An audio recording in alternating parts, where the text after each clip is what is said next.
And now we come to the closer of the record. I remember nothing.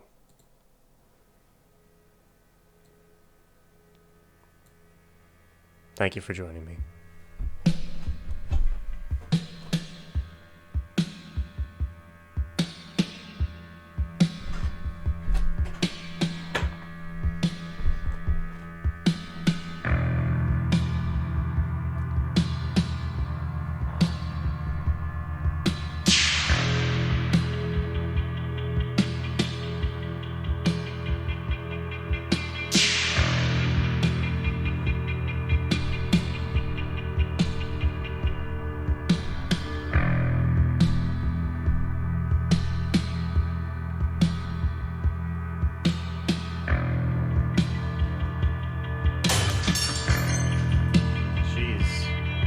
Let's go.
This is such a powerful, brooding, building track. That'll be the only time I pause it. Let's keep going. Slumps in despair.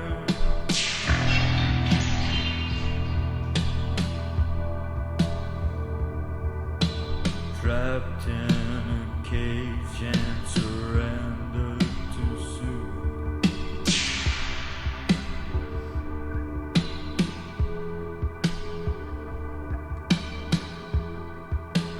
Me in my own world, the one that you knew. We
Wow.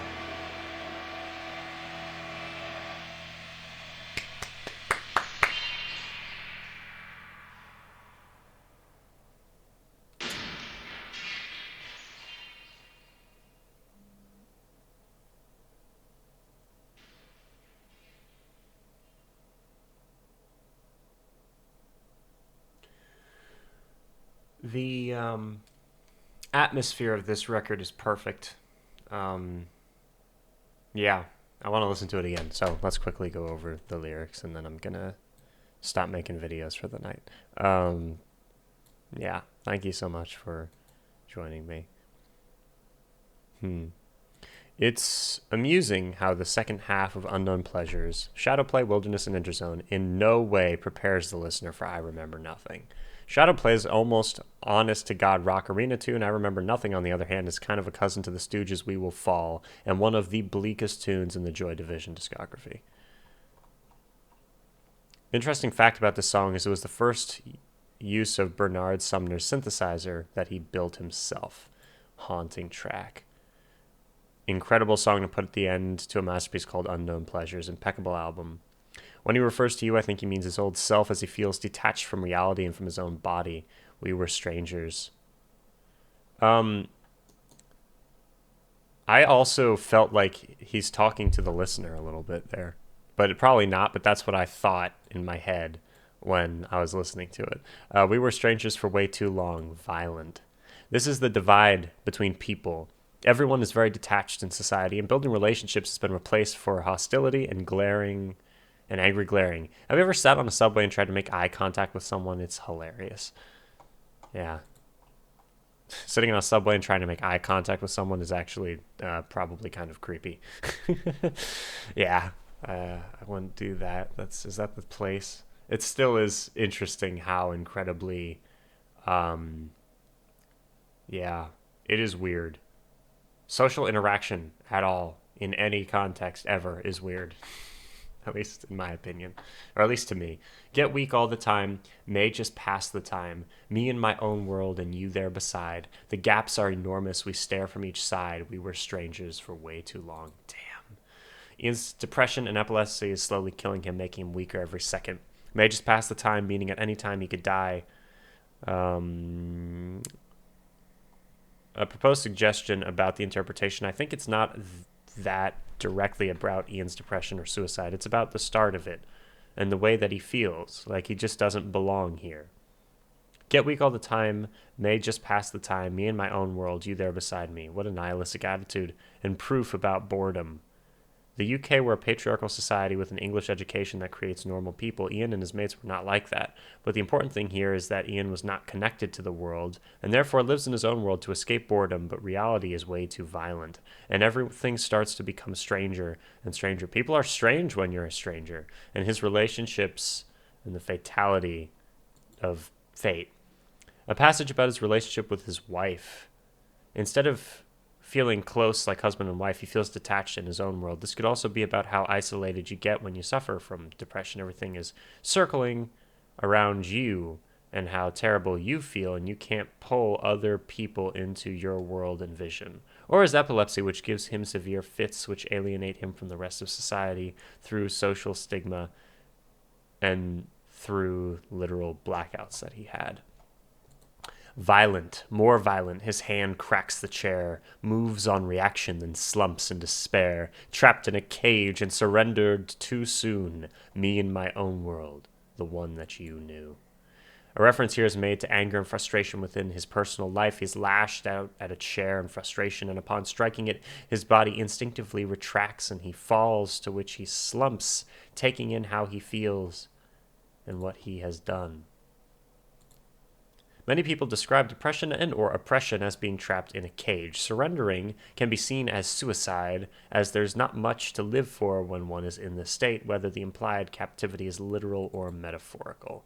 Apparently, Ian Curtis has had many faces and probably didn't know which one was the real one. We were strangers for way too long. And that's it. Yeah. Let me look up the album on Wikipedia. Album by Joy Division. Let's go.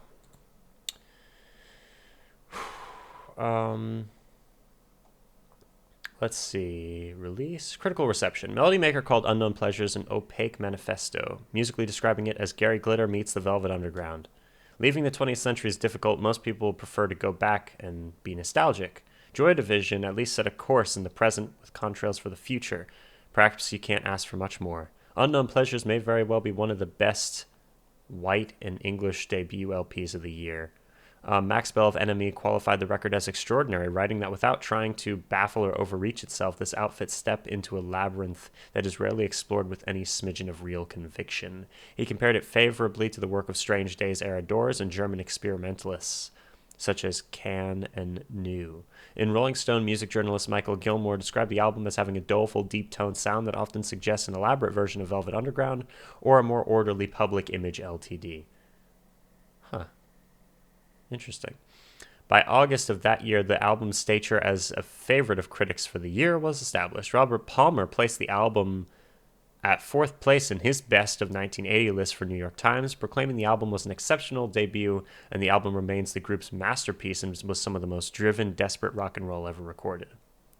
Other writers were less enthusiastic. Red Star, writing for Smash Hits, gave the album a generally positive review, describing it as a bleak nightmare soundtrack. He described the lyrics as mysterious and doomy, which were midst intense music of urgent guitar, eerie effects, and driving rhythms. However, he tempered his review by saying not to expect too much as the album was pretty raw. That's what makes it good, man. Critics are annoying. Whatever. Writing about Factory for Melody Maker, Mary Heron was less impressed. I found at least half of Unknown Pleasures to be turgid and monotonous, and the vocals were heavy and melodramatic, Jim Morrison without flair. She went on to say the lyrics and atmosphere of the album seemed to harken back to late 60s, and the songs were a series of disconnected images. Yeah. Gonna obviously say I disagree with that, but whatever. All right. Retrospective critical writing on the album has been virtually unanimous in its praise. In 1994, John Savage described the album as a definitive Northern Gothic statement, guilt-ridden, romantic, claustrophobic. Analyzing Curtis's work, music journalist Richard Cook remarked, "Sex has disappeared from these unknown pleasures. It is an aftermath of passion where everything is lost." Wow. Music without a past or a future, but with the muscularity of all great rock. One of the greatest first albums ever. Ned Radgett, reviewing the album for AllMusic, described Unknown Pleasures as a visceral, all-emotional, all-theatrical, all-perfect, one of the best albums ever. Passionate gravity that make the clumsy, disquieting music convincing, distinctive, and disturbing. She's Lost Control was Curtis at his most manically arresting. British magazine Enemy described the album as simply one of the greatest records ever made and still powerful enough to floor you 28 years later. Peter Hook and The Light have played the Unknown Pleasures album in its entirety on several of their concert tours and have recorded and released live albums of some of their gigs. Hook also named one of his books Unknown Pleasures inside Joy Division. And yeah, that's Unknown Pleasures. Thank you very much for joining me. I hope you're having a great week. Stay tuned for more videos.